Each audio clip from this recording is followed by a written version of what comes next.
Hold the door. Malcolm Reyes thumbed the open button until the bronze panels hesitated, stuttering like lips undecided about a secret. 5 of them squeezed inside the express car. Malcolm, Liz Torres from HR, Daniel Cho from Analytics, Hank Morrison, the building super, and senior attorney, Kara Patel. The usual Friday night elevator jamboree. People bound for happy hour, reluctant deadlines, or, in Malcolm's case, a last-minute data pull for Monday's board meeting. Hank, greasy with machine room sweat, jabbed L for lobby. Above them, the digital readout bloomed red, 54, 53, 52. They'd left the top-floor executive lounge only seconds earlier. Now the cab hummed smoothly downward. Then, at floor 37, the lights browned out. An ugly tremor rocked the shaft. The elevator skidded to a stop so violently that Kara's leather briefcase tipped and vomited contracts over the floor. "What the?" Hank growled. But before he could pry the control panel, the car lurched again and resumed moving. Too quickly, like a bead on a string let go. Numbers bled past in red streaks until, impossibly, the display read 55, 56, 57. "Up?" Liz gasped. "That's above the roof." No one answered. The cab slowed, sighed, and stopped at 60. A chime sounded. The doors sprang apart. The corridor beyond was not part of Bishop and Crane's architecture. Fluorescent fixtures dangled on melted stems, casting a jaundiced glow over blistered drywall. Acrid smoke curled in ghostly arabesques. Sprinklers wept rust-stained tears, though no water dripped inside the car. Liz staggered backward. "No. Oh, no." Her throat produced a child's whimper. "It smells like—" "Ma'am, don't step out," Hank warned. But Liz was already clutching the threshold as if it were the only solid fact remaining. Malcolm's analytic mind pinged. 60 is a storage mezzanine, bare concrete, HVAC grills. Nothing like this ruin. Yet the air was hot, chemical, intimately real. On the corridor's peeling wall, soot traced the outline of a teddy bear, its silhouette forever reaching for help. Malcolm remembered Liz's team-building story. How, at 8, she'd survived the townhouse fire that claimed her twin sister. He saw the same thought sputter through everyone else. Liz's haunted childhood tale had been an office staple, trotted out each fire safety week. Now it stood breathing before them. "Carrie?" Liz whispered and stepped across the sill. The lobby floor clicked under her sensible heels.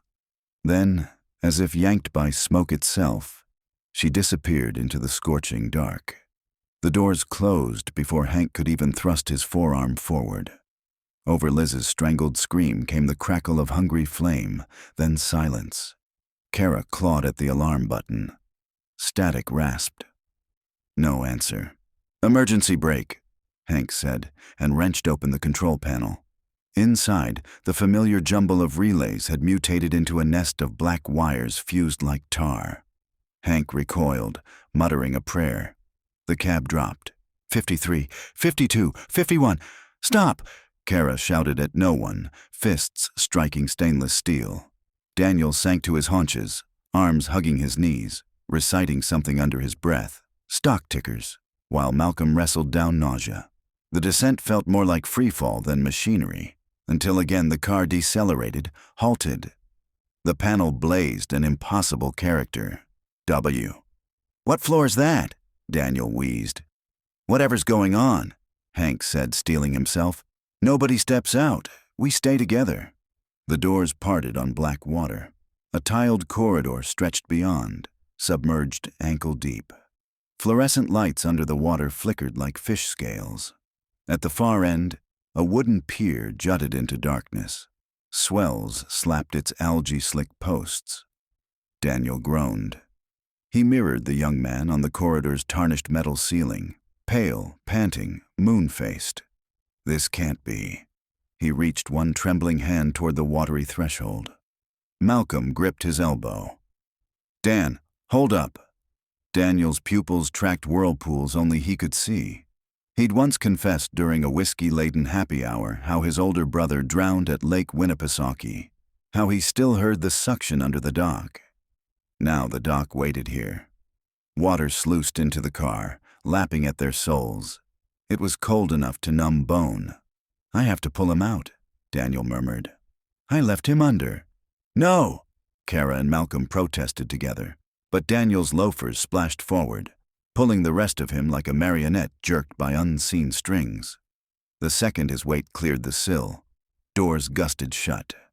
There was a slap of water, then choking, a gurgle, and nothing. Malcolm slammed fists against metal. "Give him back!" The shaft answered with motion. Up, down, he could no longer tell. Gravity felt moot, rebelling. The readout flicked through glyphs foreign to any language.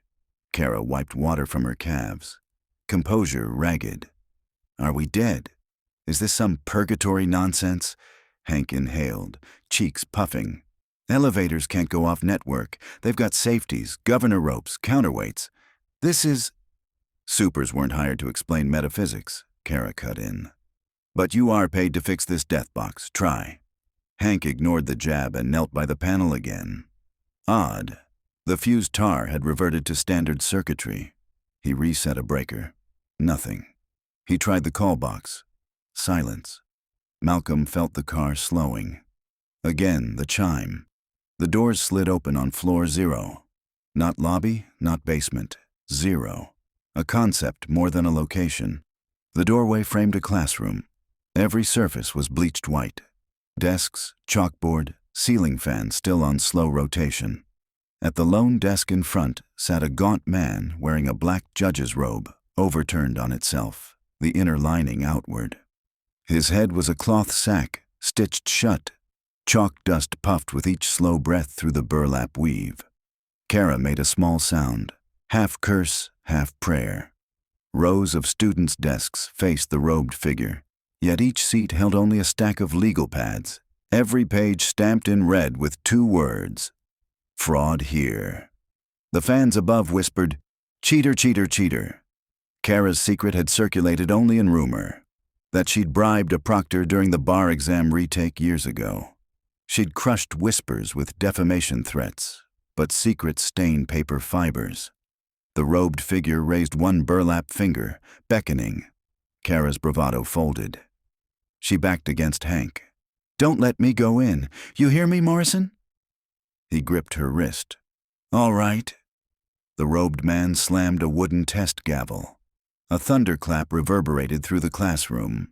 Desks shook, disgorging pages that fluttered like albino bats toward the elevator. The papers stuck to Kara's suit, her hair, her mouth. Fraud here, fraud here. Hank tightened his hold, but Kara's feet lifted off the cab floor as if words themselves gained mass. She shrieked. One by one, the papers peeled her fingers from Hank's. His last grip slid off her thumbnail. She drifted backward into the white room, surrounded by her own crimes, until the doors sealed and the cab was descending again. Now there were 2. Hank slumped, sweat turning his shirt gray. The lights above ticked like a Geiger counter. "I should have stayed in the machine room. Should have let you idiots take the ride." Malcolm suspected confession might unburden them. "Hank, what's yours? Fire, drowning, fraud. What'll we see next?" The super polished his wrench handle on his sleeve as if removing fingerprints. "Heights," he admitted. "Stupid, right? Elevator guy scared of heights. I can climb inside shafts, no problem. But put me outside. Glass railings, helicopter pads, knees jelly." Malcolm offered a brittle smile. "Then we stay in the box together, yeah? No matter what." The elevator narrowed, or Malcolm imagined it. The ceiling seemed closer. The walls bowed inward like they, too, were afraid of falling.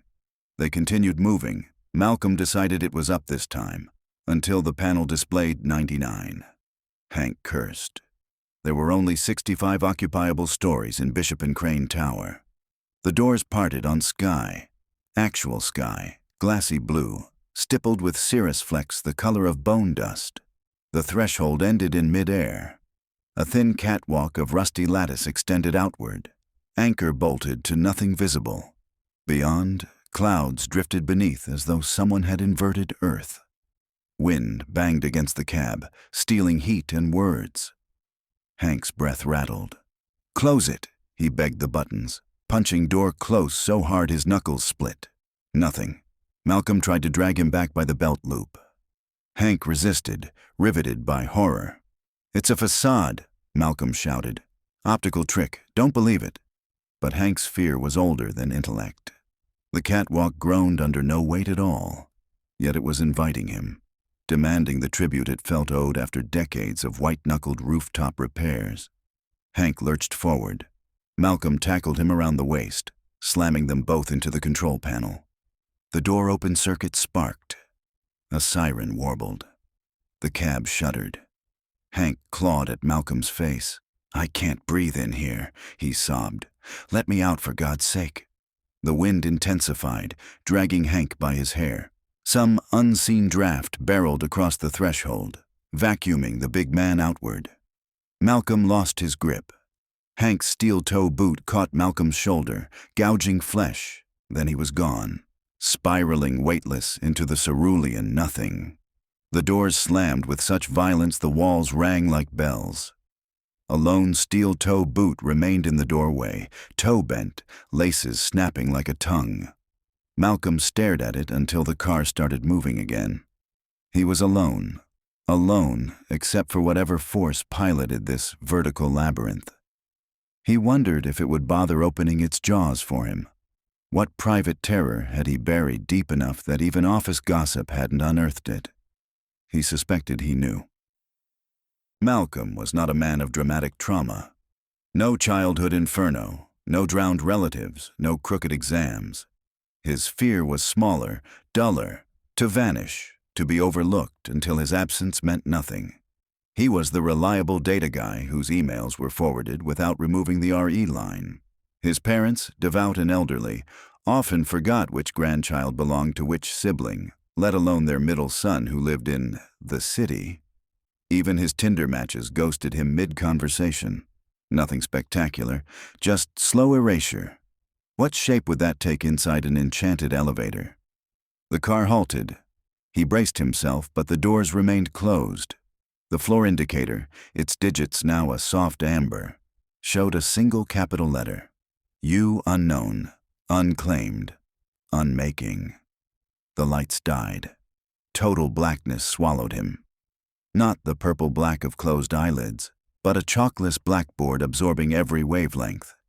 Even the faint hum of machinery hushed. Malcolm's heart throttled. He tried knuckling the panel but found nothing. No panel, no wall, no floor. Space inverted. He floated or fell in perfect silence. Is this it? Erasure. They won't even bother to materialize it. His breath became the only sound. Rasp in, rasp out. But after a dozen gulps, even that faded, as though his lungs moved yet no air passed, no friction vibrated eardrums. He opened his mouth wide, not a swallow nor click emerged. He slapped his chest, empty echo of trying to make noise underwater, and a colder fear dawned. He was being muted out of existence, unthreaded note by note. Soon even thoughts might evaporate mid-syntax. Panic flared. How to anchor the self? He recalled cognitive therapy tricks. Recite your name, address, favorite color. But internally, voiceless as smoke, the words seemed typed on disappearing ink. Malcolm Reyes, 104 Bridge Avenue. Teal, no, cerulean, like Hank's sky. Slipping. He groped for the phone in his pocket, not to call, but to see the glow, any light, any confirmation of edges. The rectangle was gone. Keys, wallet, ID pass, all gone. Malcolm was a contourless shadow in a Stygian womb that did not intend to birth him. Despair approached, carrying sedatives. Give in. Vanish. No more deadlines, no more petty misnamings, no more life lived as footnote. He almost surrendered. Then something brushed his forearm, gentle, papery, like a moth. Another, then dozens. Invisible wings clipped his skin, mapping his shape back into focus. Light returned, faint and powdery. He saw them, sticky notes, bright canary yellow, swirling around him in an improvised galaxy. Each note bore cramped handwriting, his own. SQL queries, meeting minutes, grocery reminders, ideas for a novel he never started. They fluttered like lost birds, orbiting. He wept. The notes were trivialities, but they were his. Proof that he'd inscribed himself upon the material world, however unglamorous.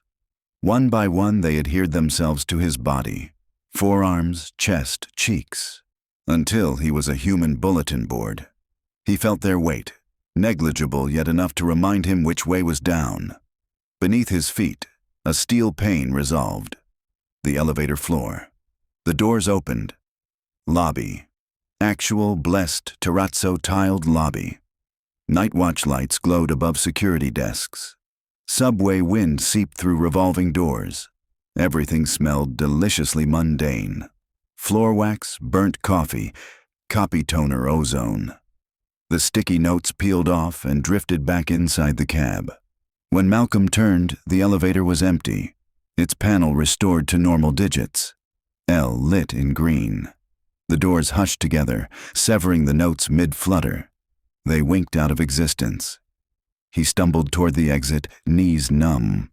At the security turnstile, the guard, new guy, Malcolm couldn't recall the name, looked up from his phone. Working late? Malcolm's mouth opened, testing speech. Yeah. Elevator acted weird. The guard shrugged. Software pushes tonight. They get glitchy.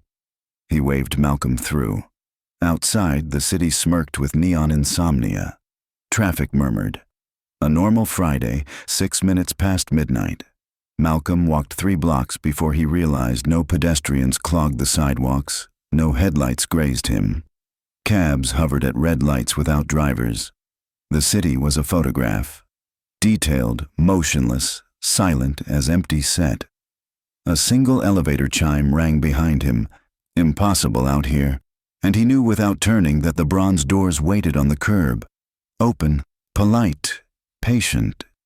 Because the ride wasn't done until he was too, like the others. Fear surged. But another feeling shadowed it. Defiance. The sticky notes had proven he existed. Somewhere inside him lived ink that didn't fade. He could write more. Not tonight, he told the air. He headed toward the river, where morning would eventually pry open the horizon. Behind him the chime sounded again, tinny with distance, then faded as though the elevator surrendered, sliding back into its impossible shaft between moments. Malcolm kept walking, rehearsing aloud the story of 5 people trapped, 4 devoured by their own horrors. 1 man returned bearing ghosts of stationery. He would tell it, he would write it, and in the telling, in each copied word, each human ear, it would refuse erasure. The city stayed frozen until he turned the corner, and then, mercifully, traffic noise erupted like applause. He flinched at the sudden clamor of taxis, bass from passing cars, a drunk couple's argument. Life, messy and undeniable, flooded in. Malcolm had never loved chaos more. He inhaled deep, rubbed the healing welt on his shoulder where Hank's boot had clipped him, and joined the thrumming crowd. Behind him, far above, an elevator car glided on otherworldly rails, idling for its next riders. The display flashed once, you, then winked back to 54, as though it had never left. But Malcolm knew it had. And now, so did you.